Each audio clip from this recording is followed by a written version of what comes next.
দিনাজপুরের বিরামপুরে চিকিৎসা সেবার একমাত্র ভরসা উপজেলা স্বাস্থ্য কমপ্লেক্স, যেখানে প্রতিদিন ৫৫০ রোগী চিকিৎসা নেন। তবে হাসপাতালে অধিকাংশ ডাক্তার পদই শূন্য। চিকিৎসক সংকটের কারণে সেবা দিতে হিমশিম খাচ্ছেন কর্মকর্তারা। বারবার বলার পরেও কোনো সমাধান হচ্ছে না বলে জানান স্বাস্থ্য ও পরিবার পরিকল্পনা কর্মকর্তা।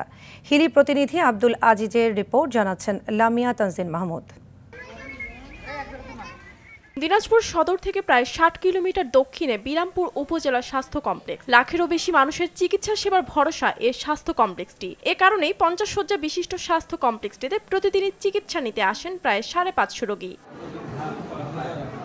১১ জন কনসালটেন্টের বিপরীতে আছেন ২ জন, যাদের সংযুক্ত করা হয় দিনাজপুর মেডিকেল কলেজ হাসপাতালে। ৭ জন মেডিকেল অফিসার থাকার কথা থাকলেও আছেন কেবল ১ জন। এছাড়াও চতুর্থ শ্রেণীর অধিকাংশ পদই শূন্য।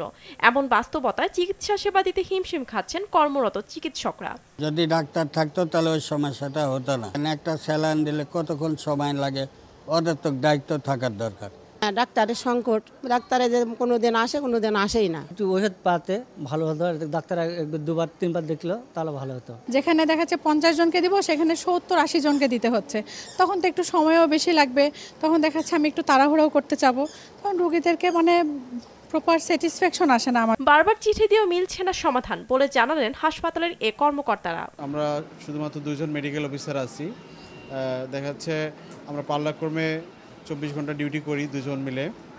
আমাদের খুব কষ্ট হচ্ছে। বিষয়টা ঊর্ধ্বতন কর্তৃপক্ষকে জানানো হয়েছে, কিন্তু আসলে সমাধান হচ্ছে না। ডায়েট চেক করা, আমার হাসপাতালে পরিষ্কার পরিচ্ছন্নতা যে কার্যক্রমগুলো করার কথা সেগুলো যে তদারকি করবে, এগুলো আমার মেডিকেল অফিসার করবে, বা আমার যে নার্সিং সুপারভাইজার বা নার্সিং স্টাফ যারা আছেন তাদের যে তদারকি করা, সেটা তো আমাদের সমস্যা হচ্ছে। আমরা প্রপারভাবে সেই চার্টগুলো মেনটেন করে সেগুলো তদারকি করতে পারতেছে না আমাদের এই মেডিকেল অফিসারগুলো সংকট থাকার কারণে। ৫০ শয্যা বিশিষ্ট হাসপাতালে বিদ্যমান সমস্যাগুলো সমাধানে দায়িত্বশীল হবে কর্তৃপক্ষ, এমনটাই আশা সংশ্লিষ্টদের।